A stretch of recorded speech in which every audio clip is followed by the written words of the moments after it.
같이 말씀 봉독하겠습니다. 마태복음 20장 20절에서 28절까지입니다.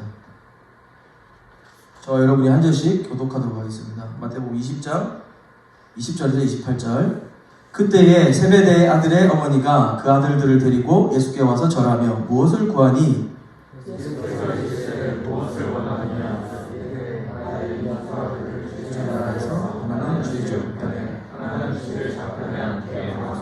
예수께서 대답하여 이르시되 너희는 너희가 구하는 것을 알지 못하는도다. 내가 마시려는 잔을 너희가 마실 수 있느냐? 그들이 말하되 할 수 있나이다.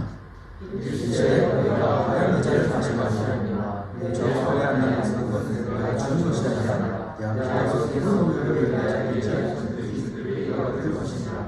열 제자가 듣고 그 두 형제에 대하여 분이 여기거늘 예수께서 제자들을 불러다가 이르시되 이방인의 집권자들이 그들을 임의로 주관하고 그 공관들이 그들에게 권세를 부리는 줄을 너희가 알거니와 너희 중에는 그렇지 않아야 하나니 너희 중에 누구든지 크고자 하는 자는 너희를 섬기는 자가 되고 너희 중에 누구든지 으뜸이 되고자 하는 자는 너희의 종이 되어야 같이 읽을게요. 인자가 온 것은 섬김을 받으려 함이 아니라 도리어 섬기려 하고 자기 목숨을 많은 사람의 대속물로 주려 함이니라.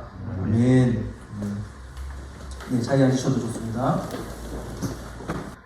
자, 오늘 본문을 보면 예수님이 이 땅에 오실 목적을 굉장히 분명하게 밝히고 있습니다. 뭐 때문에 오셨다고 했죠? 그분은 죽기 위해 오셨다. 사실은 여러 번 얘기하셨습니다. 마태복음, 그러니까 마태가 기록했는데 마태가 오늘 본문을 기록할 때 보면 이미 예수님은 자신의 죽음에 대해서 한 3번 정도를 얘기하셨습니다. 특별히 직전 본문 20장 17절에서 19절에 보면 예수께서 예루살렘으로 올라가려 하실 때에 12제자를 따로 데리고 그 길에서 이르시되 보라 우리가 예루살렘으로 올라가노니 지금 12제자들한테 얘기하는 겁니다. 올라가노니 인자가 예수님이죠. 대제사장들과 서기관들에게 넘겨지며 그들이 죽이기로 결의하고 이방인들에게 넘겨주어 그를 조롱하고 채찍질하며 십자가에 못 박게 할 것이나 제3일에 살아나리라. 이렇게 명시적으로 명확하게 이야기했습니다. 넘겨질 거고 대적들이 자기를 죽이기로 결의할 거고 어떤 과정으로 처형을 당할 건지 이렇게 고난의 묘사에 대해서도 적나라하게 얘기하십니다. 조롱을 당하실 거고 채찍질 당하실 거고 얘기를 합니다.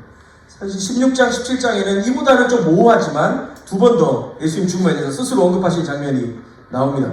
예수님은 이 자신의 죽음을 어떤 부수적인 사건이 아니라 지금 이 땅에 보내진 자신의 사명에 있어서 가장 중요하고 핵심적인 사건으로 보셨을 뿐만 아니라 그것을 제자들에게 넌지시 그리고 세 번째 20장에서는 아주 명백하게 예수님 죽음에 대해서 이야기를 하셨습니다. 그리고 오늘 우리가 읽은 본문 20장 28절에서는 인자가 온 것은 섬김을 받으려 함이 아니요 도리어 섬기려 하고, 그죠? 얼마만큼? 자기 목숨을 다른 많은 사람의 대속물로 주기까지. 이 땅에 예수님이 왜 죽으셔야 하는지에 대한 이유까지도 말씀하고 계십니다. 예수님은 섬김이 아니라 자기 목숨을 주러 오셨다. 많은 사람들은 여러분 중에서도 그럴 수 있는데 기독교가 그냥 많은 종교 중에 하나이고 여러분은 그래도 기독교 집안에 태어났으니까 그리고 기독교인 친구들 만났거나 아니면 기독교가 그나마 세련되고 나하고 잘 맞아서 이렇게 교회의 교인이 됐다라고 생각하는 사람들이 있을 수도 있습니다. 사실 다른 사람들이 기독교에 대해서 너무 배타적이다. 왜 너네만 구원이 있다고 말하냐라고 했을 때 이게 대답하기가 좀 어렵고 그리고 좀 합리적이고 이성적으로 보이고 싶어서 한 발 물러나면서 맞아 다 비슷하지 한 산으로 올라가는 다 같은 얘기일 거야 라고 이렇게 나는 이걸 선택했어 이렇게 얘기하는 사람들도 있을 수 있습니다. 그러나 예수라는 사람이 사실은 그냥 사람이 아니고 구원자라고 하는 사실 그리고 그를 따라서 열심히 살면 천국 아니면 지옥 이런 식으로 말하는 것이 기독교 이야기의 전부일까? 그렇지 않습니다. 인간이 이렇게 수하들에게 이렇게 잘하면 보상해주고 못하면 벌을 주고 그런 뻔한 이야기는 기독교의 이야기가 아닙니다. 그런 방식으로 인생을 이해하고 그 신과 인간의 관계를 설명하는 종교들이 많습니다. 그러나 그 어떤 종교에도 피조물이 인간이 그 신을 죽였다는 이야기 인간이 신을 십자가에 매달아서 처형하고 벌을 줬다는 것은 사실 찾아볼 수 없는 이야기입니다. 심지어 이 신은 인간을 사랑해서 사실은 인간은 자기 수하이기 때문에 피조물들은 자기 마음대로 부릴 수 있는 권한이 있음에도 불구하고 이 신은 인간을 사랑해서 기꺼이 그 인간들에게 끌려가고 십자가에 매달리게 됩니다. 그리고 그 매달린 상태에서도 하나님께 기도하죠. 저들이 무슨 일을 하는지 모릅니다. 주님, 용서해 주십시오. 그렇게 기도하십니다. 이런 이야기는 어디서도 찾아볼 수 없는 이야기입니다. 뻔하지 않고요. 상투적이지 않고 지겹지 않은 이야기입니다. 그리고 그 신은 지금 부활하셔서 죽으셨을 뿐만 아니라 약속대로 3일 만에 부활하셔서 오늘도 하나님 곁에서 온 세상을 다스리고 계십니다. 우리가 그분께 나아가고 그분의 이름을 부를 때 그분은 조건 없이 어떤 자격을 요구하지 않으시고 우리를 받아주시고 우리에게 사랑을 부어주십니다. 우리의 기독교 이야기는 이런 이야기입니다. 예수님이 이 땅에 오신 이유는 이 일을 위해서 오셨다는 거죠. 다시 마태복음 20장 28절, 예수님의 목적은 이 땅에서 성공적인 삶을 이루고 어떤 종교적인 시스템을 확충하고 어떤 업적을 이루어내는 것이 아니라 대속물로 자기 목숨을 내어주는 것이 자기가 이 땅에 온 이유다라고 이야기하십니다. 예수님이 목숨을 줘야 되는 이유, 많은 사람의 대속물이 돼야 된다. 대속물이란 이런 겁니다. 노예나 죄수를 사는 겁니다. 그 사람의 자유, 그 사람의 모든 권한, 권리들을 사는 것을 말합니다. 비용을 치르거나 그리고 그 사람의 빚이 있다면 빚을 대신 갚아주는 거죠. 그게 대속물입니다. 여러분은 얼마면 되겠습니까? 대속 가격으로? 네.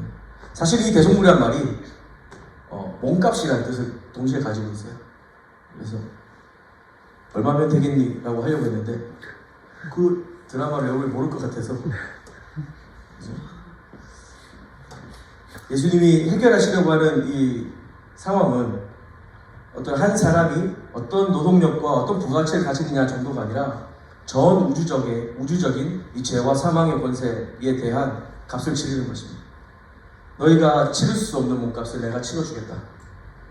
그리고 너에게 내가 값을 치르고 너에게는 자유를 주겠다. 예수님은 그렇게 말씀하시면서 십자가로 가신 겁니다. 제자들이 예수님이 이 고난을 받고 돌아가셔야 되는 이유를 이해했을까요? 아마 충분히 이해하지 못한 것 같습니다. 오늘 본문에 보면 20절에 세베대의 아들의 어머니가 등장하여 자식들에게 높은 자리를 주실 것을 예수님께 요청합니다. 3번이나 예수님이 죽을 거라고 얘기를 했습니다. 십자가에 죽어야 된다고 얘기했어요. 어떻게 죽을지도 정확하게 얘기를 하셨습니다. 근데 듣지 못했는지 이해를 못했는지 정말 답답합니다. 세베대의 아들 어머니, 아마 예수님 이모였을 거라고, 이모였습니다. 이모였는데 어쨌든 세베대의 아들은 야고보와 요한이거든요. 야고보와 요한의 어머니가 와서 예수님한테 자식들을, 예수님 나중에 영광 중에 계실 때 오른쪽 왼쪽에 우리 아들 앉혀주세요 라고 얘기합니다. 사실 얼마 남지 않은 예수님의 죽음 앞에 예수님이 명백하게 이 땅에 오신 이유를 3번 이상 들었음에도 불구하고 높은 자리를 요구합니다. 21절에 보면 내 이 두 아들을 주의 나라에서 하나는 우편에 하나는 좌편에 앉게 하소서. 그 메시아이신 예수께서 영광의 보좌에 앉으실 것을 기대하는 것까지 좋습니다. 그런데 아들을 이 사랑하는 어머니의 치맛바람이 왕 다음 가는 권력자로 우리 아들들을 앉혀주세요 라고 얘기하는 겁니다. 그러나 참 무지한 요청이죠. 성경이 있으신 분들 마태복음 27장 한번 가볼까요? 27장 37절 38절 27장 37절 38절 같이 읽어보겠습니다. 그 머리 위에 이는 유대인의 왕 예수라 쓴 죄패를 붙였더라. 이때 예수와 함께 강도들이 십자가에 못 박히니 하나는 우편에 하나는 좌편에 있더라. 지금 어머니는 자신이 뭘 구하는지 모르고 있습니다. 이 사실을 알았다면 예수님께 이런 요청을 했을까요? 이들의 기대와 달리 예수님은 십자가에서 유대인의 왕이라고 불리시게 되셨고 십자가에서 처형당하심으로 이 땅에 하나님 나라를 펼쳐 보이십니다. 예수님 좌우편을 차지하게 해달라고 했던 그 요청은 사실은 십자가에 같이 처형되는 것인데 이 어머니는 몰랐을 겁니다. 22절에 예수님이 대답하십니다. 이르시되 너희는 너희가 구하는 것을 알지 못하는도다. 내가 마시려는 잔을 너희가 마실 수 있느냐? 그들이 말하되 할 수 있나이다. 지금 예수님이 자신이 마시는 잔을 마실 수 있냐라고 이렇게 얘기했는데 세베대의 아들 야고보와 요한은 네 마실 수 있습니다 라고 얘기합니다. 예레미야 49장 12절에 가면 이 잔은 무죄한 자가 받는 고난을 상징하고 의미합니다. 당시의 사람들은 이 잔을 받아야 된다 이렇게 얘기하면 순교로 이야기했습니다. 바로 예수의 고난과 죽음을 상징합니다. 그러나 야고보와 요한은 곧바로 대답하죠. 할 수 있습니다. 이 사람들이 진짜 그 고난과 죽음을 각오했을까? 그들이 얻을 영광과 명예를 위해 약간의 어려움들은 감수하겠다라고 생각한 것 같습니다. 예수님 옆에 오른쪽, 왼쪽, 좌의정, 우의정 정도 할 정도면 뭐 이렇게 좀 경쟁도 있고 하겠지. 아마 그런 정도로 생각했는지도 몰라요. 그들은 예수님 곁에 서기 위해서 생각을 바꾸고 자신의 삶을 바꿔서 섬기는 자가 되고 종이 되어야 한다는 것을 알지 못했고 그 일에 관하여 선택하고 싶지도 않았던 것 같습니다. 예수님이 이놈들 말 진짜 못 알아듣네 싶으셨던 것 같아요. 24절입니다. 10제자가 듣고 두 형제에 대하여 분이 여기거든. 그걸 듣고 나머지 10명이 야 그런 거 아니야. 예수님 옆에 쓰는 거 그런 거 아니야 라고 설명을 해줘야 되는데 그게 아니고 저 나쁜 놈들 저 예수님 이모 팔아가지고 이 나쁜 놈들 하면서 좀 빽쓰고 있어 막 이러고 있는 거죠. 분이 여기고 있는 겁니다. 그랬더니 예수님이 제자들을 불러다가 말씀하십니다. 이방인의 집권자들이 그들을 임의로 주관하고 그 고관들이 그들에게 권세를 부리는 줄을 너희가 알거니와 너희 중에는 그렇지 않아야 된다. 뭐예요? 권세 있고 힘 있는 사람들이 높은 권력이 있는 사람들이 다 집권 줄 알고 지가 가진 권력인 줄 알고 날뛰고 설치고 그렇게 할 때 너희는 그렇게 하면 안 된다. 너희는 그런 질서 가운데 있지 않다 라고 얘기하십니다. 너희 중에 누구든지 크고자 하는 자는 섬기는 자가 되고 너희 중에 누구든지 으뜸이 되고자 하는 자는 너희의 종이 되어야 하리라. 예수님은 하늘과 땅의 모든 권세를 가지시고도 자신을 낮추어 종이 되는 모습을 보이셨습니다. 우리가 그 곁에서 그 예수님을 따라간다고 하는 것은 결국 우리는 더 낮추는 삶이 되는 겁니다.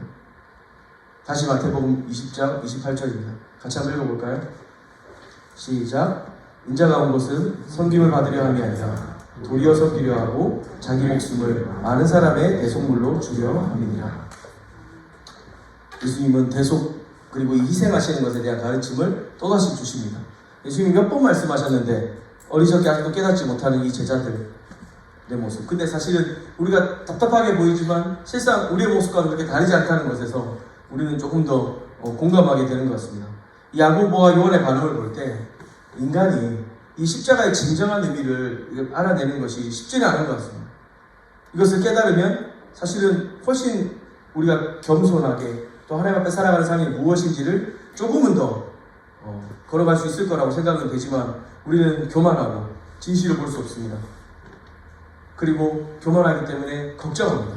우리보다 더 높은 사람, 더 힘 있는 사람들을 볼 때마다 우리는 두려워지고 염려가 되는 거죠.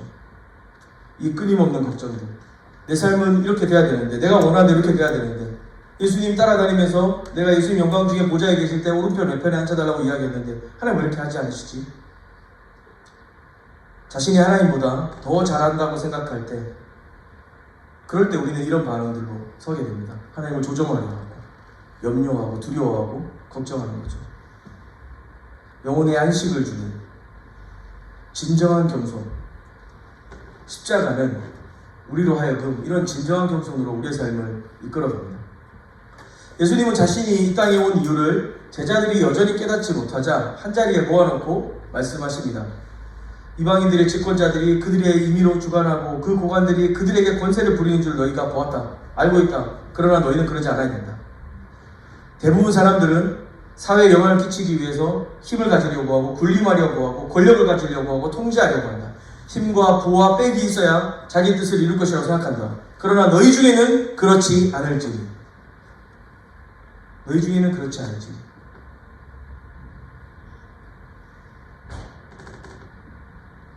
아마 예수님을 따르고 있었던 많은 사람들은 그런 정치적인 의도와 군사적인 의도를 가지고 예수님을 따랐을 겁니다.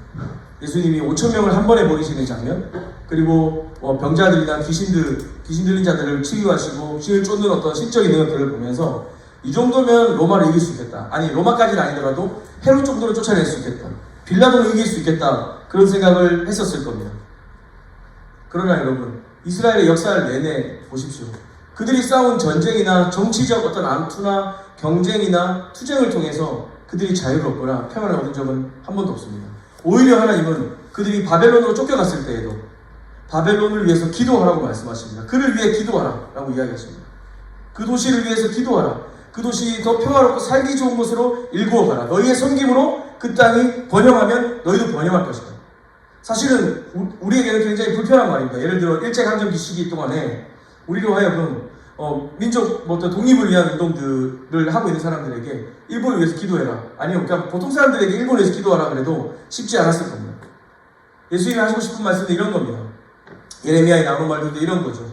우리가 계속해서 하나님을 우리의 정치적인 도구로 쓰려고 하고 하나님을 우리의 싸움에 참여시키려고 하지만 하나님은 하나님 편에 서는 사람들을 찾고 계십니다.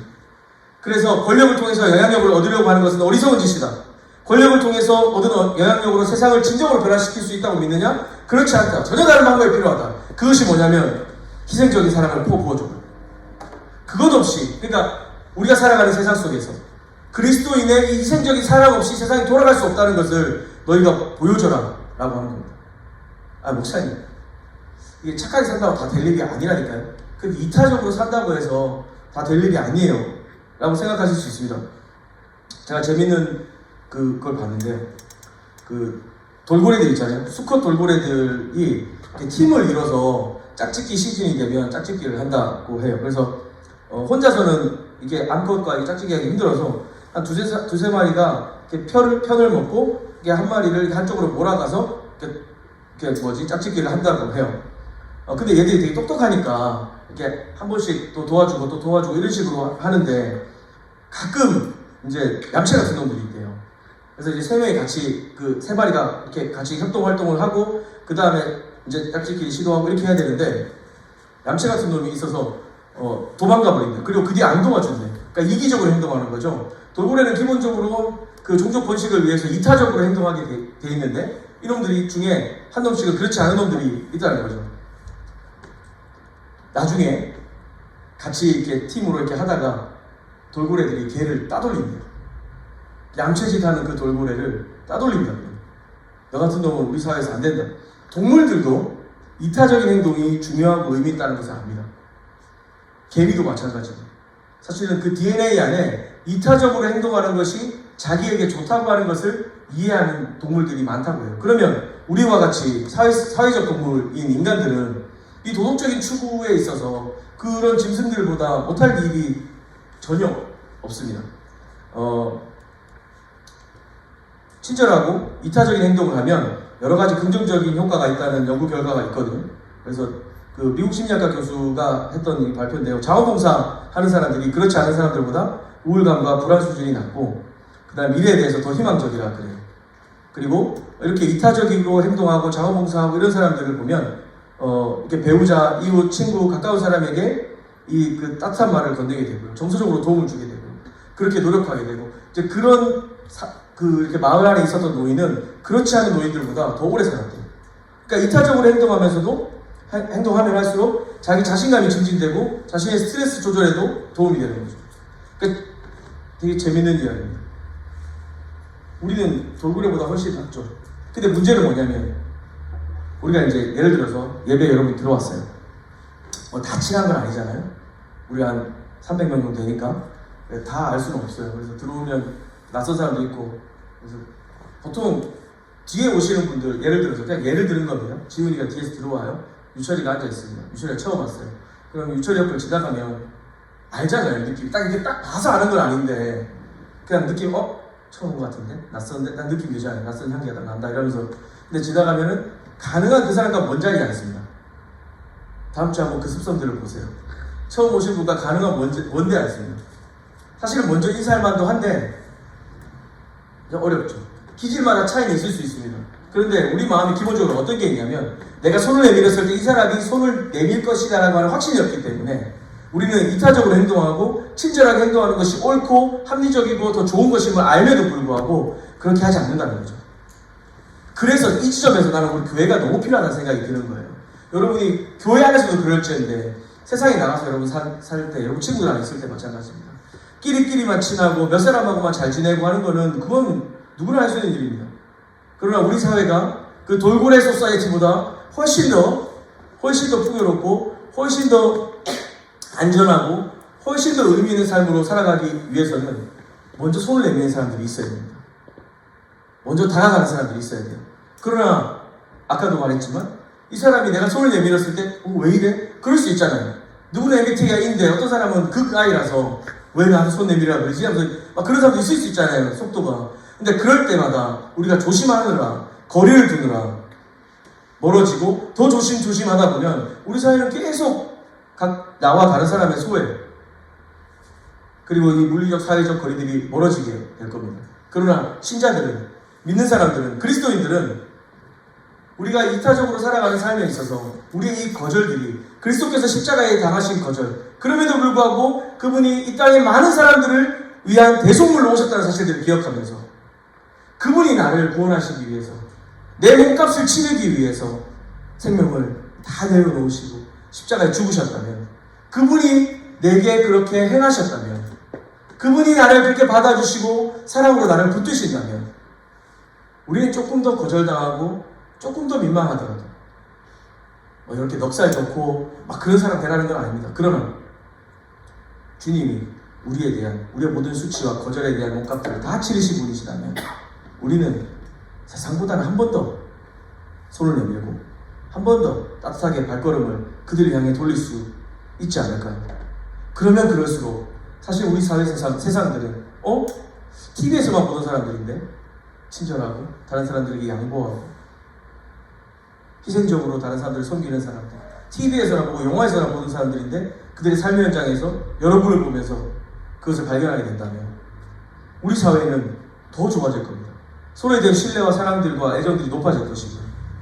동물 사회에서도 그렇지만 이런 이타적인 사람들이 늘어나고 이타적인 활동들의 연결들이 많아지면 많아질수록 그 사회는 더 안전하고 보호받는다고 느끼게 됩니다.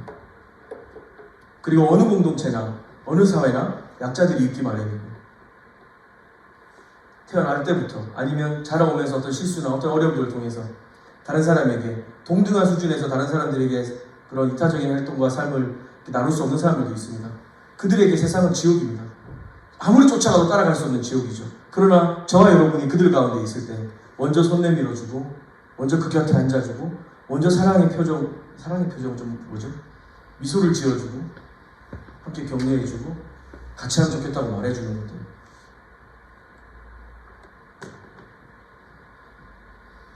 세상을 변화시킬 수 있습니다. 예수님이 십자가에서 죽으셔서 인자가 이 땅에 온 것은 섬김을 받으려 온 것이 아니라 섬기려 온 것이고 많은 사람의 대속물로 온 것이다 라고 하신 것은 결국 우리의 궁극적인 안정과 평화와 사랑과 보호를 경험하게 하시며 이 깨어지고 망가진 세상 속에서 이 복음의 기쁜 소식들이 우리를 통하여, 그런 삶을 통하여 흘러가도록 하시기 위해서 주님이 그 십자가의 죽음을 선택하신 것이었죠. 말씀을 좀 마무리하도록 하겠습니다. 예수님이 우리를 구원하기 위해서 취하실 수 있는 유일한 방법은 자신의 목숨을 대속물로 내주는 것이었습니다. 다 용서해 주십니다. 다 용서해 주십니다. 하나님께서 세상을 창조하실 때 사실은 빛이 있으라 이렇게 하면 빛이 있었습니다. 그죠? 동물이 있으라 동물이 있었습니다. 근데 지금 용서해 줄게 이렇게 해서 용서가 해결될 수도 있는데 왜 그렇게 하지 않으셨을까? 그만큼 다른 사람을 용서하고 그들과 함께 더불어 사랑을 나누며 살아간다고 하는 것은 어려운 일인 거죠. 예수님은 그것을 십자가에서 몸소 보여주신 것입니다. 그분은 말씀으로 하실 수도 있었을 겁니다. 그분이 가진 신적 능력을 통해서 그냥 그렇게 저 먼 나라 어디선가 하실 수도 있었을 겁니다. 그러나 예수님은 순식간에 이 창조한 세상이 깨어지고 망가졌고 엉망진창인 것을 회복시키기 위해서 그 끔찍한 삶의 현장으로 들어오셔서 진정으로 변화를 일으키시고 구속하시며 희생의 대속 제물로 드려지셨습니다. 여러분에게 용서와 사랑이 쉽다고 말하는 것은 아닙니다. 말씀이 이렇게 돼 있으니까 너희도 사랑하려 이제 그렇게 말하고 싶은 것은 아닙니다. 그러나 여러분, 우리가 진정으로 다른 사람을 사랑하고 섬기고 그들에게 예수님의 사랑을 전하기 위해 손을 내미는 것, 이것은 우리의 구제나 선행이나 그 열심히 노력이 아니라 그리스도께서 우리 가운데 살아계신다는 증거입니다. 그분이 이 땅에 오셔서 어떤 일을 치르셨는지를 보여주는 겁니다. 그분은 어떤 수치와 모욕과 질시와 절망 가운데에서도 그분이 십자가에 가는 길들을 포기하지 않으셨습니다. 그리고 그 십자가에서 온 백성들, 모든 이피조 세계의 몸값들을 치르셨습니다. 그 진정한 가치를 우리가 알게 된다면 나는 조금 더 착하지 못해서, 나는 좀 말을 잘 하지 못해서 이제 그런 것들이 장애가 되지 않습니다. 십자가를 분명하고 진정하게 알면 알수록 우리 선행이 주는 약간의 자존감 때문이 아니라 우리가 낮아지거나 다른 사람들이 거절당할 것을 두려워하지 않고 우리의 시선과 우리의 마음이 낮은 곳으로, 이웃들로, 그리스도께서 계신 곳으로 흘러가게 됩니다. 억지로 남을 돕게 되는 것이 아니라 스스로 원해서 남을 돕게 되는 것이죠. 때로는 우리가 다른 사람을 섬기고 도우면서 나를 사랑하는 또 다른 방식으로 이기적 행동을 할 때가 있습니다. 그러나 여러분, 십자가에 온전하게 드려지신 예수 그리스도를 생각하고 그분을 닮고 그분을 기쁘시기 위해서 살아간다면 우리는 상대방이 내가 섬겨줄 만한 사람인가, 내가 줬을 때 받을 수 있는 사람인가 계산하지 않게 됩니다. 주님이 우리의 대속물로 드려지셨기 때문에. 오직 복음만이 이 이타적인 삶을 위한 순수한 동기들을 일으킬 수 있습니다. 우리가 살아갈 때 교회 안에서 이루어지는 신앙활동들, 봉사, 섬김, 이건 교회 용어가 아닙니다, 여러분. 세상에 나가서도 여전히 봉사, 섬김, 사랑, 희생이 필요합니다. 우리가 여기에서 그 이야기들을 하고 사역을 하고 섬기고 봉사하는 것들을 훈련하는 이유는 말 그대로 훈련이죠. 훈련하는 이유는 우리의 부름받은 삶의 현장들로 나아가기 위해서인 거죠. 그리스도께서 어디에 계신지를 기억할 필요가 있습니다. 곁에서 예수님은 십자가에 죽으셔야 된다고 3번이나 얘기했지만 제자들이 이해하지 못했습니다. 그분 곁에, 그분이 영광 받으실 때 나도 그 옆에서 영광 받고 싶습니다고 말했습니다. 그러나 예수님이 받으실 영광은 십자가였습니다. 이제 우리는 그분이 걸어가실 길을 알고 있고 그분이 우리를 위해서 왜 죽으셔야 하는지도 다 알았습니다. 이 사순절 기간 동안 우리의 이 칠흑같고 이 아스팔트같이 묻어서 잘 지워지지도 않는 그 끈덕진 죄의 문제들 주님 앞에 씨름하며 회개하고 돌이키며 주님이 우리를 회복시키고 은혜 주시고 용서하시는 것들을 경험하십시오.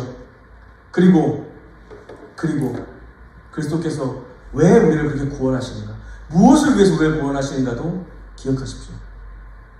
주님이 이 우리의 일상과 이웃들 가운데 함께 하십니다. 우리 교회 안에서뿐만 아니라 교회 밖에서 우리가 그와 함께 이타적으로 섬기고 사랑하고 나눔으로써 참된 복음의 가치, 그리스도의 십자가 사건을 기쁨으로 기억하고 나누며 살아가게 되는 겁니다. 우리 다임 목사님이 오늘 이제 폭탄 선언을 하셨는데, 폭탄 선언은 아니고 미리 얘기 안 하고 또 광고 시간에 갑자기 설교 시간에 얘기하셨는데, 저희 이제 그 풍덕천 동이었나요? 거기 이제 동사무소 주민센터랑 연계해서 좀 이렇게 구제 헌금이나 이런 활동들을 좀 하고 있는데, 조금 더 구체적으로 우리 주변에 있는 혹은 우리 이제 성도님들 사업체에 있는 외국인 노동자들을 어떻게 구체적으로 섬길지 좀 고민하고 있습니다. 그래서 여러분도 좀 함께 기도해 주셨으면 좋겠고요. 요즘 이제 목사님 설명해 주신 대로라면 그런 외국인 노동자들을 사역하시는 선교사님께서 이제는 우리가 이것을 선교라고 부를 것이 아니라 교회들이 목회라고 불렀으면 좋겠다, 목양이라고 불렀으면 좋겠다 라고 이렇게 제안하셨다고 해요. 우리 안에 그렇게 많이 와 있습니다. 가까이 와 있습니다. 우리는 여름에 150만원, 300만원 막 모금해가지고 해외 단선도 가지 않습니까? 근데 저는 이제 예전에 그 북한 관련된 영화를 보고 이렇게 딱 느꼈는데, 통일됐을 때 우리가 평양에 가서 김씨 할머니 집에 전도하러 갔어요. 그 전도 이렇게 복음을 전했는데 그 할머니가 내 아들이 남한에서 그렇게 외로워하고 탈북한 아들이 있는 할머니 외로워하고 혼자 그렇게 짐승처럼 웅크리고 있고 정말 그렇게 대접받지 못하고 무시당하고 살아갈 때 당신은 어디 있었는지, 당신의 그리스도는 어디 있었는지, 당신이 얘기하는 그 교회는 어디 있었는지 궁금하다. 나는 그런 교회랑 가지 않겠다. 마치 지금 이제 글로벌 시대로 말하는 것 자체가 되게 무색할 정도로 많은 사람들이 우리나라에 그 제3국에, 우리나라로 못 사는 나라 사람들이 되게 많이 들어와 있잖아요.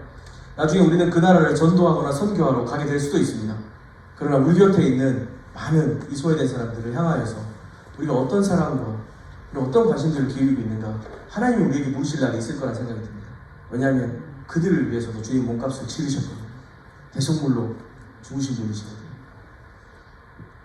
여러분이 여러분 주변의 이웃들 가운데 구체적으로 여러분의 섬김과 사랑이 필요한 사람들이 없다면 여러분 이런 실천들도 있을 수 있습니다. 교회에서 좀 준비하고 그런 프로그램들을 좀 이렇게 나눌 때 여러분도 함께 기도해 주시고 적극적으로 참여하면서 우리 동천동 503 수지예봉교회가 이 동네에서 진짜 필요하고 가치롭고 의미 있을 수 있도록 그리스도의 십자가의 복음과 그 놀라운 기쁨들을 나누는 저와 여러분 될 수 있으면 좋겠습니다. 우리 같이 찬양하고 기도하도록 하겠습니다.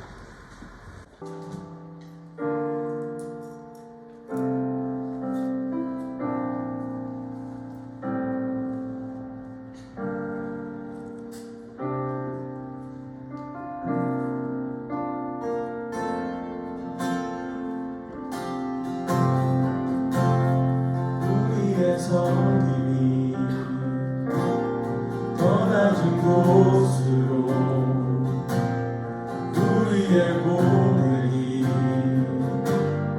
더 낮은 곳으로 쓰러져 있는 그들을 향해 당신이 그를 더 낮은 곳으로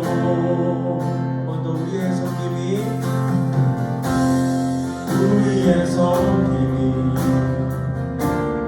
더 낮은 곳으로 우리의 고백이 더 낮은 곳으로 쓰러져 있는 그들을 향해 당신이 그를 더 낮은 곳으로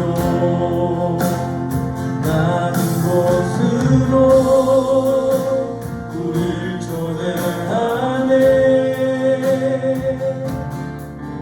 함께 하자고 말씀하실래. 우리도 예수 그 길을 따라 함께 가길 원하네. 낮은 곳으로 우릴 초대하네. 함께 가자고 말씀하시네. 함께 하자고 말씀하시네. 우리도 예수 그 길을 따라 함께 가길 원하네. 주님이 우리와 함께 하시네. 십자가 피 흘린 예수의 손으로 모든 아픔을 위로하시네. 우리에게 보여주셨네. 한 번 더 주님이 우리와 함께 하시네. 십자가 피 흘린 예수의 손으로 모든 아픔을 위로하시네.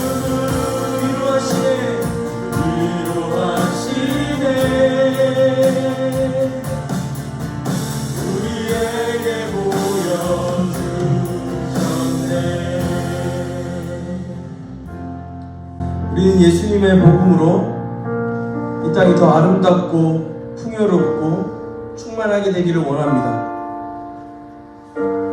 그렇다면 예수님과 같이 그 대가를 치르는 제자도의 삶이 필요합니다. 사순절 기간 동안 여러분 예수님의 십자가에 대해서 묵상하고 그 사랑에 대해서 생각할 때 우리 마음에 이렇게 감추어진 죄의 문제들, 그 어둡고 답답한 해결되지 않는 나의 숙제와 같은 짐들이 그 십자가 앞에 내려놓아지고 그 은혜와 사랑 앞에 회복되어지는 역사가 있기를 원합니다. 여러분 안에, 여러분 중심에 그런 깊이 있는 변화와 그 사랑의 고백들이 일어나기를 원합니다. 동시에 여러분의 그 고백들이 있다면, 그 십자가가 여러분 삶에 진정으로 다가오는 것이 느껴진다면, 그리스도께서 이 땅에 오신 것은 섬김을 받으려 온 것이 아니라 섬기려 오신 것이고 많은 사람들의 대속물로 오신 것이라는 사실들을 기억하고, 우리 또한 그 예수님과 같이 이 찬양의 가사와 같이 주님과 함께 더 낮은 곳으로, 더 낮은 곳으로 우리의 사랑과 우리의 섬김과 우리의 수고와 우리의 희생과 이타적인 나눔들이 필요한 곳으로, 그것이 여러분 가정일 수도 있고 여러분 친구들 사이일 수도 있고 학교일 수도 있고 직장일 수도 있고 여러분 일상의 모든 영역이 될 수도 있겠는데, 이 시간 기도할 때 성령님, 나의 삶을 그렇게 그리스도의 십자가와 함께 더 낮은 곳으로 인도하여 주십시오. 내가 입으로 믿는 것뿐만 아니라 내 마음과 정성을 다해서 예수 그리스도를 닮아 그 십자가의 길, 그 사랑의 길로 함께 걸어갈 수 있도록 내 삶을 인도하여 주십시오. 그렇게 한번 같이 주님 앞에 기도하며 나가도록 하겠습니다. 함께 기도하겠습니다. 하나님 시간 하나님 앞에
사랑의 주님, 당신의 십자가를 기억하고 믿음으로 따라가기를 원합니다.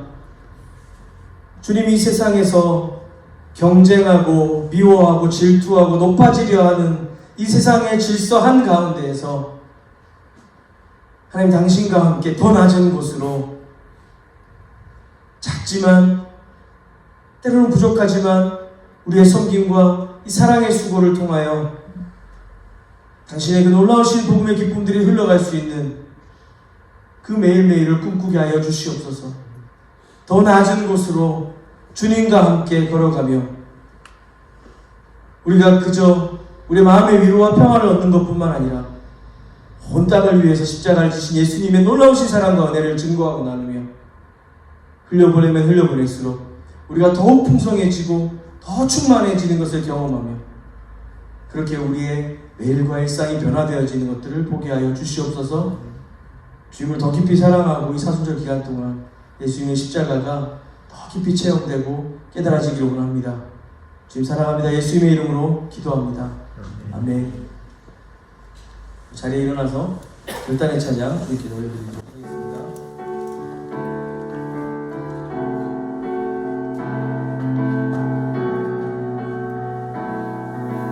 하늘에 계신 아버지,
이제는 우리 주 예수 그리스도의 은혜와 다함 없으신 하나님의 그 크신 사랑과 늘 동행하시는 성령님의 교통하심이 이곳 가운데 모인 십자가를 따라 믿음으로 더 낮은 곳으로 주님의 그 사랑 흘려보내기를 원하는 사랑하는 소마대청 한 사람 한 사람 머리 위에 영원토록 항상 함께 있을지어다.